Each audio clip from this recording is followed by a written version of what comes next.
哎，你们想看俺家俩孩子直播卖爹吗？商业街。刚才我带人家一家人去找我一个朋友，然后我那个朋友他正好在直播带货，我们全家就在他直播的现场等了他1个多小时，就看他直播。结果出来之后，达跟我说，这活我也能干。我说你拉倒吧，直播带货这个事儿，人家是需要有专业的团队、流程、话术的。大胖媳妇出来了，说我们观察了他们1个小时，基本套路我们都已经掌握了。就现在我就能带着孩子模拟一场直播。达和张家铁都跃跃欲试。我说那你们卖啥呀？我想看看。俩孩子看了一圈，说卖他爸。我说来吧，我很好奇，我看直播带货你们到底看懂了几分？但是家人们啊，我补充一句，这纯是一个孩子们的小剧场，就是模拟演绎直播。孩子们不能直播，我也不卖大胖媳妇。首先不得不说，分工和任务都非常准确。达让张家铁给他当助播，煽动情绪。张家铁说啥意思？达说就是重复我说的话的最后几个字。家人们，今天我们就买一个产品啊，就买一个。它原产地在北美，现在在中国很受欢迎。受欢迎。3、2、1，商业街。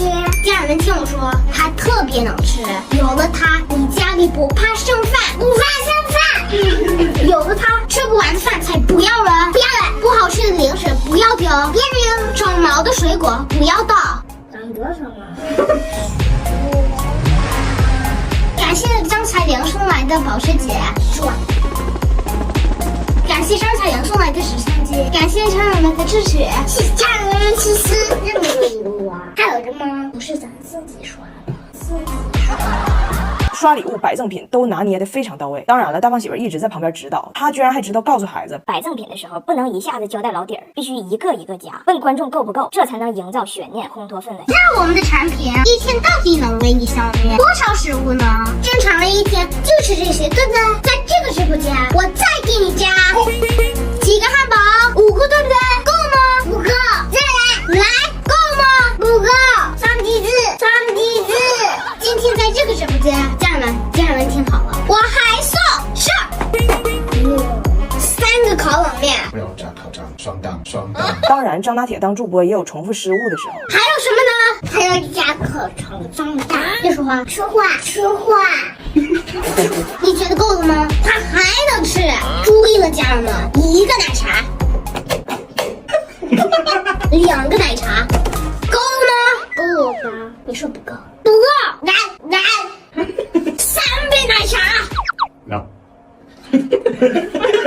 放在这，1、2、3。我认为啊，他们的观察非常精准，非常聪明。我有时候看着孩子随机应变的机灵劲儿，不服不行。都说0到3岁前的1000天是成长关键期，俺拿铁喝上飞鹤星飞帆卓瑞，营养上那真是没话说。而且飞鹤作为连续5年销量 No.1 的行业老大哥，就俩字儿靠谱。家人们这么能吃的了，在别的直播间最起码得卖499，今天给家人们打折也得299。在这个直播间，我们跳了网、甩母曼、归来，只有99.9米。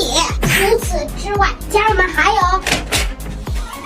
在别的直播间这么能吃的，只给你100斤，100花了，但是我拿起来100花了。可能有的人会给你200斤，但是家人们，我给你这个数，如果还是不满意，我再送张彩玲抖音号。不让送。我的婆婆温迪和我小姑子们呢，今天回加拿大，达舍不得奶奶哭了一早。但是拿铁呢，理论上也明白离别应该是伤感的，就是老控制不住笑，就连分别的拥抱都十分潦草。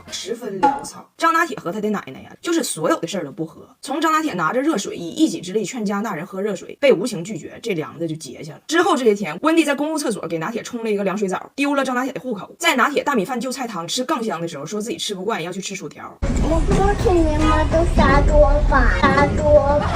还天天狂欢，熬张大铁不让他睡觉。在广西旅游，因为餐厅外边9点有个篝火晚会，温迪吃完饭也不走，就要等晚会。拿铁爱吃鸡爪子，想让他奶给他掰下来。温迪看到一整只鸡挂在那儿，一直给他转走，说那个鸡瞪他。然后我看着饭店有民族特色的高山流水敬酒环节，我问温迪你喝点不？他说不喝。我说喝酒的环节是团餐包的，你已经花钱了。于是温迪，在场所有人都得喝。逛完一圈问我拿铁稍微早点哈，我说他刚戒。旁边那桌以为这景区卖酒，这老外是这儿的托呢，是这儿的托。第二天漓江竹筏，人家说拿铁太小，怕危险不能坐。温迪跟船夫说可以拿绑船的绳子把拿铁绑到小板凳上，被拒绝。我以为张拿铁不能上船得哭呢，结果张拿铁在岸上站着，看着奶奶飘走了，跟我说奶奶飘走了。我说是，唰唰唰飘走了。他露出了一丝欣慰。结果45分钟他奶又飘回来了。拿铁之后一天都在问我怎么又飘回来了呢？让他再刷刷刷。临走头一天，温迪又嗨了，拉着所有人一起跳舞。深夜11点，张拿铁的状态就是老头较少，睡不着，但是又没劲儿，一个人坐一边，斜着眼睛瞪温迪。小点声，拿铁你跳不？我不开心。姥姥说，奶奶没大姓，奶奶没大姓。现在温迪走了，对张拿铁来说算是一种解脱。早晨从机场出来，拿铁的第一个要求就是喝点粥。我说行，这一点自己爱吃的都能满足。肯德基亲子全餐品种多样，新上的潮汕风味牛肉粥，牛丸 QQ 弹弹，素菜包是松月楼联名，一口见馅。中式早餐适合拿铁的中国宝宝味。你不是爱喝粥吗？肯德基让你在文化冲击下坚守自己。张拿铁的生活跟他的姥爷一起，终于恢复到了退休老干部的闲云野鹤。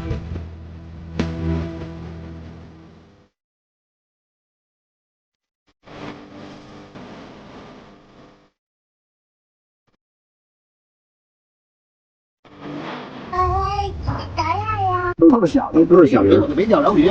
对，是啊。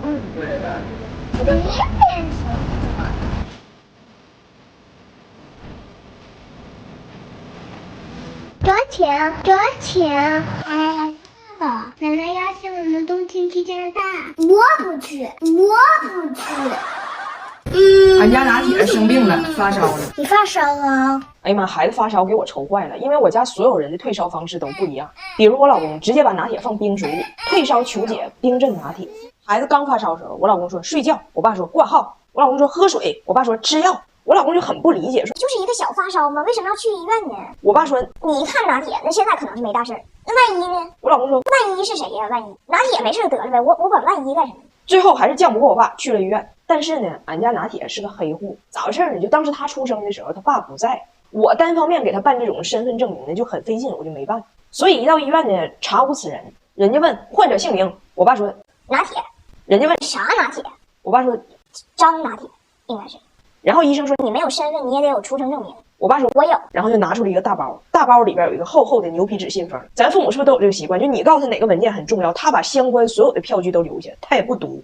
出生证明就一张纸，我爸拿出来一沓，我说爸，这有这么厚呢？人要拿铁出生证明，你把小区的都带来了。我爸一打开，有我的产后开奶指南、产后护理小贴士、月嫂育儿嫂推荐、医院早餐外卖菜单。我老公说爸，你来贴小广告来了，这玩意儿也没用，你咋不扔呢？我爸说那万一呢？我老公说这万一到底是谁呀？万一呀，怎么哪哪都有他呢？最后检查没啥事儿，开了退烧药回家了。结果回家冲突加剧，拿铁的烧都快退了，我家白热化了。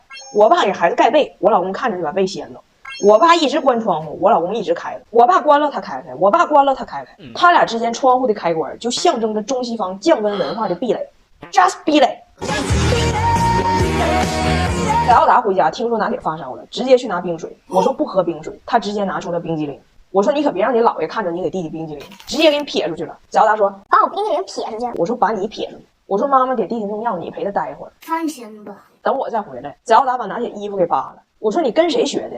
他说你不在这2年，我要是发烧了，我奶就这么给我物理降温呢。我给我婆婆打电话，我婆婆说那脱光了吃冰激凌不行，你还得用电风扇吹它。你还别不信，当时在奥达发烧我就这么整，很快就不哭了。我说是让你冻死了吧？我婆婆虽然虎，但是她远虎害不了近铁，防不胜防的是我老公。让爸爸睡觉好吗？水整好了。好。这凉的呢，拔凉，拔凉。它是散热。你有毛病吗？拔凉的水。这是不对呀。说啥都不好使了，这爷俩就高低要冰镇拿铁。哎呦我的妈！得放冰块。我爸批评大胖媳妇，你们就老说你们对，一有病就冰镇，一有病就冰镇。你看挺大加拿大让你镇的还剩几个人，剩下那几个也像你似的，从小被镇的傻了吧唧的。我坚决不会让拿铁像你似的。我老公说，那万一呢？